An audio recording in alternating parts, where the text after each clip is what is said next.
Hey guys, so as y'all know, I've been on quite the hype train for the Lunar Reaper recently. If you watched my previous video, you will know that I have been loving the class. And also, if you haven't watched my previous video yet, make sure to watch it. It's my review on the Lunar Reaper. But yeah, I wanted to take today to highlight a Sonavel run where I think I did exceptionally well and talk a little bit about the class and talk about some of the tidbits and little nuances to it that I think would be interesting for anybody who is trying to learn to play Lunar Reaper or just up their Lunar Reaper play, to know. Like I said, I did exceptionally well in this run, and I did a pretty high DPS number, which you'll see in the title what it was. But yeah, let's hop right into it. So starting off in Sonavel, of course, we want to look for it. And as you're heading towards Sonavel, I'm in my mind thinking about my first rotation. Now, the interesting and maybe something that people don't really do very often is for the first rotation for my Reaper, I don't really want to hop into it immediately with my Awakening, just because I want to be able to gain some adrenaline stacks before I hop into it. But it's up to you guys what you do with that. And it's also up to you guys in terms of the Awakening, which one you use. Because some people choose to use the old Awakening that leaves the little bit of the pool of damage on the ground, like the AoE. And some people choose to use this dash skill. Personally, I prefer the dash skill because the AoE on the ground is a little bit dependent on whether or not the boss stays still. But the dash one requires a little bit of a, I guess, skill ceiling, a little bit of a skill check in order to be able to use it effectively. I still don't think I have it down completely, but you want to use a combination of your nightmares, your persona, and your dashes to be able to get to the back quickly, because every time you use it, you are dashing away from the back of the boss. Now, the boss is phasing right now, and of course, I'm trying to keep up my adrenaline stacks. The nice thing that Reaper has is that it has Shadow Vortex, which you can use to keep up your adrenaline stacks very easily. But as you saw right there with my glowing brand, I am actually using the range tripod that allows you to jump over the bosses. So this is something that I didn't use in the past because it has always been a little bit of a clunky thing for me in the past using this as Reaper. I remember back when Vicus was first out and I was using Reaper in that fight. The first gate where you were able to jump through the boss, I just absolutely struggled. But I think that right now it is definitely the most efficient and best tripod to be using unless you need stagger on your run, because it just gives you a lot of flexibility and mobility with your moves. A lot of times, yes, you can jump through and over a boss with Nightmare, but if you think about it this way, Nightmare is into Glowing Brand is a 3-button press process. You have to throw your Nightmare, jump through the boss, and then use Glowing Brand. And that's just a lot of downtime if you're really trying to min-max and squeeze out your damage with Lunar Reaper. So that's why I choose to use the range tripod for Glowing Brand. It's just, in my opinion, the best tripod for this build.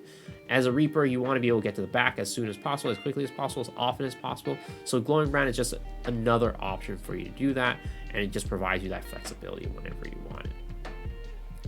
But the other thing I wanted to talk about with Reaper is that its rotation is really nice because you're not always forced to do a certain rotation. Normally, I think what I do, my rotation goes from Rage Spear to Glowing Brand to Dance of Fury.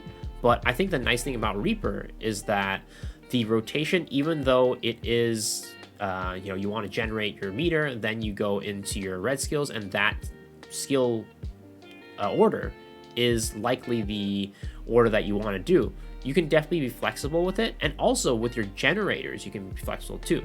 It's not like you always want to do Shadow Storm into Shadow Vortex into Rage Spear. Any of your spender combinations will work. So for me, that's going to be that's going to be Shadow Storm into Shadow Vortex, and then you also have Black Mist into Shadow Vortex, and then you have your Spinning Dagger into Shadow Vortex. And it's not like you have to do one of those into a certain red skill. You can always do those into any red skill, and also in any order that you want as well. That's, I think, one of the nice things about Reaper that other classes, other meter gen classes like Knight's Edge, Soul Eater, or even Death Blow Striker really don't have the luxury of doing. be a striker, you have Lunar Laz that you want to take advantage of, so you want to throw out your Lightning Tiger strike early, and Knight's Edge, of course, your cooldowns don't work that way, and you really have to have a pretty strict rotation.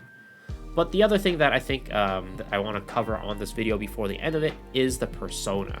The nice thing about the new persona for Lunar Reaper is that you are able to refresh your spacebar when you use it. So you can really take that to your advantage and really increase your mobility doing that. So yeah, those are some quick tidbits about Lunar Reaper that I want to talk about today. Of course, there's plenty more, but it seems like that's all the time we have today as the Sonavel comes to an end. As you can see, coming up, I am going to get about, I think, 42% Cruel Fighter. Yep, 43% Cruel Fighter in this fight. And of course, like I said, both of these players, the Deathblade and the the Berserker, are 1600 pluses. So I think I did pretty damn well in this fight. As I've mentioned before, Lunar Reaper has quite the high ceiling in terms of damage, but also a good skill ceiling as well. So your runs may definitely vary from one to another, especially because you're a back attack as well. My runs aren't going to be this great every run, but I think that this run really showcases how to play Lunar Reaper well, how to use your skills effectively, taking advantage of the range tripod for Glowing Brand to make sure you're getting to the back as often as possible, and just keeping things as high APM as possible, right? Even though Lunar Reaper is a spec class, I would say that it is a high APM class, and you really need to keep up with your damage in order to, your damage uptime to maximize your DPS. So yeah, hopefully you guys enjoyed this short commentary video, and let me know if you have any questions about Lunar Reaper down in the comment section below. But as always, if you enjoyed the video, please remember to hit the like button, hit the sub button, ring the bell for notifications, and also I stream on twitch.tv/MisoXshiro every single night starting at 10 p.m. PST. So hopefully I see y'all on my stream, but if not, hopefully I see you guys in the next video. All right, guys, peace out.